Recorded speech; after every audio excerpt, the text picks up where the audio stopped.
This project began in about 2003 when I visited Nick Cave in his home in Brighton.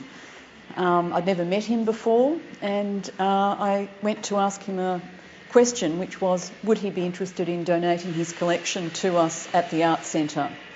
And fortunately he said yes, and this exhibition is really comprised of a fraction of the material in the collection in Melbourne.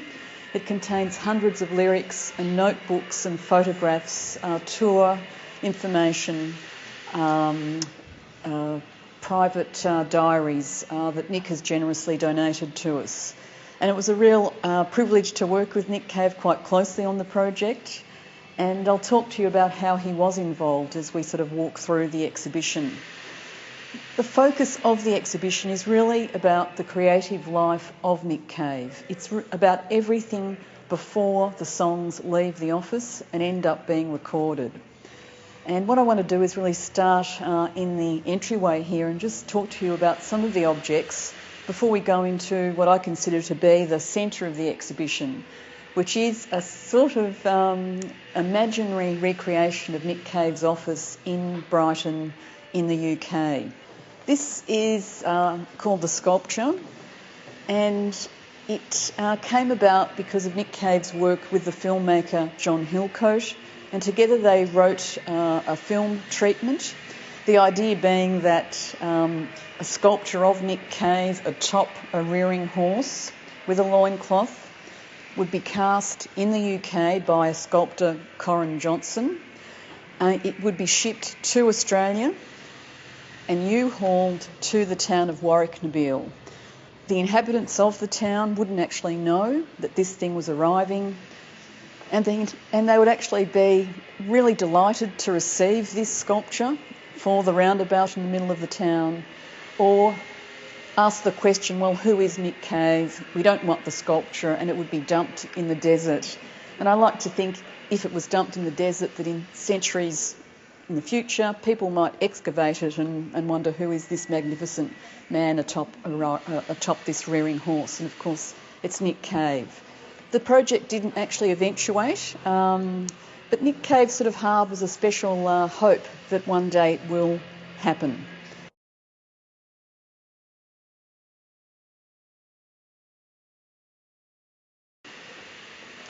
This is an example of one of the beautiful, almost artist's books that Nick Cave created in Berlin. What he used to do was to go to the flea markets in Berlin and collect old photograph albums, old diaries and old photographs, and actually put date stamps on them. And as I say, they're almost like artists' books, and we have several of those in the collection, and I'll show you some others as we go in. Of course, a reference to him as a musician, the very early design for Prayers on Fire, and there's lots of other material like this in the show. And again, his interest in religious iconography, the flagellation, which he took from his mantelpiece in his office and said, Janine, do you want this for the exhibition? And so, of course, I said, yes, please. So if you follow me, we'll come into Nick Cave's office. What I wanted to show you are some of the objects in this desk. And there's a very special object here which is called the Handwritten Dictionary of Words. And it's a very battered black notebook. And in it, Nick Cave went through a dictionary and thesaurus and chose and categorised the most unusual words or words he didn't know and wrote them all out by hand in this dictionary. And when you look through the pages of it, it's also his address book. So there are lots of phone numbers and the names of people and contacts and so on in Berlin. There's another notebook in here, which again sort of brings together many of Nick Cave's obsessions. And I got really interested in those, and he spoke to me about his obsessions. So there's locks of hair, the Sacred Heart of Jesus, and a beautiful woman, being in this case Sophia Loren. He also loves putting a date stamp on things, notebooks, for example. And this one from 1987 has a date stamp. And then in about 2000, he started to write something called the Weather Diaries. And what he did for a period of about 18 months was to actually record what was going on with the English weather every day. Was it sunny? Was it raining? And as an Australian, I think he felt sort of quite disappointed that there was very little sunshine happening with the weather. But it's a fascinating document to have the opportunity to read. The other thing with the exhibition that I wanted to do was sort of almost the idea of the cabinet of curiosities and sort of revealing elements of Nick Cave through the exhibition. So over here are some really wonderful objects that please take time to have a look at. There's a very special object here which is called the Sacred and Profane Notebook. And it's another example of Nick Cave going to the flea markets in Berlin. He got this photograph album. He nailed a crucifixion on it. In the flea market, on the same day, he found a little book of child's stories of saints and some quite raunchy German pornography. And he went through and sort of linked what was going on in the religious iconography and in the pornographic iconography and put it together in this book.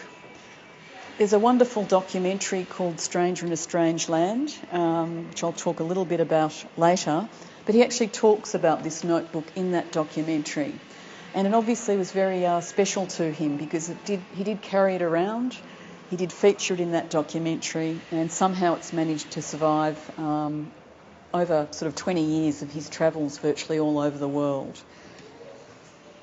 The second drawer contains a wonderful folio of images, in this case images of, for example, Marilyn Monroe, and many of the things in this folio were on the walls in his flat in Berlin. And I think although he's sort of, was born, left for London from Melbourne, was in London for a number of years, went to Berlin and then to South America and then back to London. It's just incredible that all this material's been survived and so beautifully cared for. Some of it actually was looked after by his mother, Dawn, particularly the material relating to the birthday party and the boys next door. But for some reason, because I suppose how wonderful these, or how special all these things are to him, he held on to them and kept them, all of the lyrics and all of the notebooks. And in this last drawer, there's some material relating to Nick Cave's fascination with famous people. In a way, he doesn't view himself as a famous person, but this drawer contains some images of Nick Cave, for example, with Iggy Pop, a very early image of Nick Cave at a Saints concert, being fascinated by Chris Bailey, and the famous Kylie bag that he carted around with him on tour. The other thing about the exhibition was that about a month before it opened, Nick Cave set himself up in an office next to mine at the Arts Centre and actually began writing things for us. And he almost couldn't stop. We gave him a bit of a list of, we'd love to know more about, the handwritten dictionary of words, or what was it like working with Johnny Cash. And he sort of pumped out these stories, and they've become known as pink slips, and you'll see some of them on the walls as you walk through the exhibition. And he also recorded some of them. So the recordings are actually in these sound boxes, and do take time to listen to them because it's so wonderful to hear him talking about his objects. The other thing that Nick Cave kindly let us have access to were books from his library in Brighton. And when you go to Nick Cave's office, the thing that first strikes you is that it is full of books, thousands of books. And I visited him, and we went through the bookshelves together and pulled out some things from his library, some novels, some sources of inspiration, including a 3-volume set called The Anatomy of Melancholy, which sort of has a slightly Nick Cave sense of humour about it. It's got obviously people like Samuel Beckett, William Blake. There's books about flowers and trees that have inspired many songs, for example, on the lyre of Orpheus and Abattoir Blues. And if you look through the books on the shelves, you'll see many of the sources of Nick Cave's inspiration on those shelves. What I do want to do is to take you into a section of the exhibition that looks at the birthday party and the boys next door. because in a sense that's the beginning of the story, and that's just around here. And you might remember that I mentioned, look at the wonderful photographs, these wonderful photographs as you walk through the exhibition, because they put Nick Cave into the context of what was going on and how he was working. And this is actually the attic bedroom at his parents' home in Melbourne, and there he is with the boys next door. And you can see even back then there's religious iconography, there's books, there's lists, all of the things that have fascinated Nick Cave throughout his life. The first band that Nick Cave was in was the Boys Next Door, and in the collection we have a number of what you might call stage costumes, such as this one, and this was made by his then girlfriend Anita Lane. And they're delightful shirts that he's a bit, we had to twist his arm to actually put one in the exhibition. But some of the others include guns, there's a Christmas shirt, there's the beautiful white tuxedo, Boys Next Door with the bunny on the back of it. And so it's really terrific that we've got these costumes, I suppose you'd call them, in the collection. The exhibition also provides opportunity to explore the evolution of how Nick Cave works. And in this case, it's a song called Mutiny in Heaven, and there are various versions of it, beginning with scraps of paper, as I've said, from a hotel, up to the more or less final typewritten version of those lyrics. We're really fortunate in the exhibition to have some wonderful photography, particularly by Bleddyn Butcher, who lived for many years in London. And Bleddyn told me a story about the birthday party in photography, and that is that the birthday party would never actually agree to what you'd call a traditional band photograph. That is, they would never actually appear as a group together in record company promotion. And so these 4 images of the band at that time, rather crazy, are the best that Bleddyn could do to get the birthday party to be sensible in terms of photography. And I really love these 4 images of the band. The other thing too about Nick Cave is that he's been quite a prolific screenwriter. So here on display is some material from the film Ghosts of the Civil Dead, including a synopsis and Nick Cave's handwritten notes in relation to developing that script for that film. This is a wonderful photograph, again by Bleddyn Butcher, of Nick Cave in Berlin, in his bedroom in Berlin, at the time he was writing And the Ass Saw the Angel. And I just love this photo because, again, it's got so many things that you can see throughout the exhibition that Nick Cave has remained sort of tied to. Not so much the hair. He told me he found a great big box of hair at a market in Berlin and thought, well, I really like that. I'm going to buy it and carry it around with me. I have to say that the hair isn't in the collection. I don't know what happened to it. You can see all the scraps of paper, all the books, some of the influences around that time. When Nick Cave and the band were living in Berlin, it was a very, very hedonistic lifestyle, and people are no doubt aware of Nick Cave's drug addiction, and this was really at the height of that time in his life. It was the time, however, when he wrote his novel And the Ass Saw the Angel, and in a sense there's very little difference between Nick Cave himself and the character in that novel, Euchero. The two things almost sort of blended together. And we're really lucky to actually have the manuscript for the novel on display in this room. And this is such a special thing to have in the collection. This is actually, these are the notes for one chapter of the novel. And when you take a moment to look at them, you'll see just so many pieces of paper, inserts, additions to the manuscript. Also a little note here to the publisher. Persist with the first few pages, please read it through to the end. And one wonders when the publisher got it, how on earth the page numbers were sort of kept in any kind of order. And this is something that we sort of call the pile of paper, and this is the rest of the novel, the rest of the manuscript. There it is, a pile of paper. In this room here, there's a wonderful object. It's a notebook from 1991 up to 1996, and it covers the period that Nick Cave was writing Let Love In and Murder Ballads. And I really love that notebook because you can actually trace the evolution of songs like Red Right Hand and O'Malley's Bar. And people who are familiar with that song would know it goes for about 15 minutes. And it's about a guy who goes into a bar and sort of shoots a whole lot of people.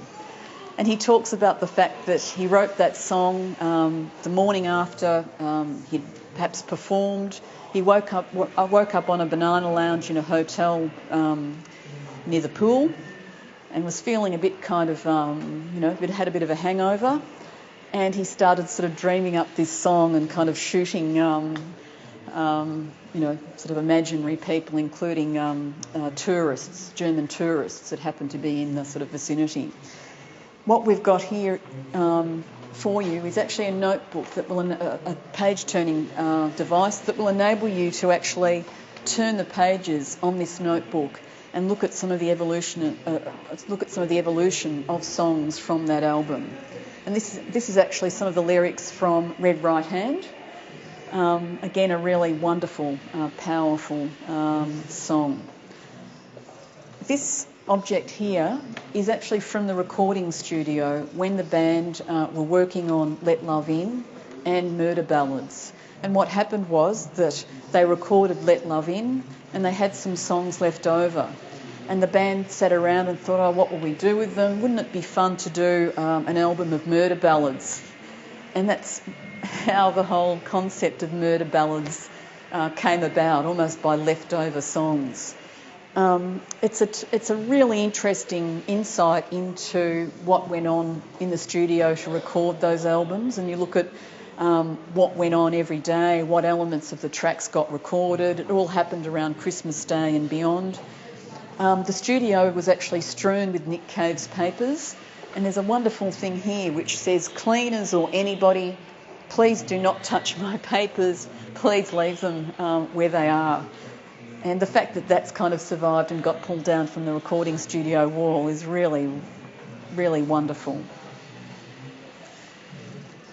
This image here is Nick Cave's flat in London. And when he moved from London to South America, his life became much more, I suppose, organised. There was a bit more of a division between his private life and his creative life. So in a sense, he started to develop this concept of an office. And this was the period of time when he got a word processor and began writing a lot of his lyrics on a word processor, particularly for albums The Boatman's Call and No More Shall We Part. And in the next room, you'll see some examples of those manuscripts. As I said, Nick Cave is also a script writer, and he wrote the script for a wonderful film, quite violent film called The Proposition. And on display behind you are actually his notes for dialogue from that film and John Hillcoat's copy of the script for The Proposition with Nick Cave's amendments and additions to the script. People might not be aware that Nick Cave's done, particularly in England, a lot of religious broadcasting, and he actually wrote the foreword for the Gospel according to St Mark, and these are some of the notes that he was writing to actually start thinking about how he would write the introduction to that Gospel. As I've said, he's done a lot of religious broadcasting in England. Oh, and behind you are the word-processed lyrics for No More Shall We Part. And as sort of a curator or a museum person, although they're wonderful because they're Nick Cave's lyrics, you can see you actually can't explore the creative process through lyrics that have been produced on a word processor. And I think Nick Cave became very, very aware of that. I do want to let you know about these wonderful documentaries that have been put together. We worked with Mick Harvey on compiling this material. And the two early ones, Mutiny, which records the birthday party in the studio in Berlin, and Stranger in a Strange Land, provide fantastic insights into the early years of Nick Cave's career. But there's some other later material as well that take you into the world of the recording studio. The exhibition goes more or less right up to date with the emergence of Grinder Man, and on display you'll see Nick Cave's well and truly returned 2 notebooks, and here's a notebook from Grinder Man and a wonderful notebook from the latest album, Dig Lazarus Dig. When the exhibition was in Melbourne early last year, Dig Lazarus Dig hadn't been released, but we were given access to the album. So once a week we would put our white gloves on, turn the pages in this notebook and play a track from the new album. And so it was a wonderful kind of way to make sure the exhibition was relevant and up to date and current. We do know that Nick Cave and Grinder Man are now in the studio working on a new album, which will be released this year. So the wonderful thing about this exhibition is that it will continue to be added to and continue to be kept up to date. Right at the end of the exhibition is something that Nick Cave was very, very keen to have happen and actually put together. We call it the Chaos Room, which is a series of collages of things that he sort of enjoys and put together as a sort of grab bag of images. The point being that there really is no end to this sort of story, and this is a moment in time, a moment in Nick Cave's life. And you actually go out through the Chaos Room.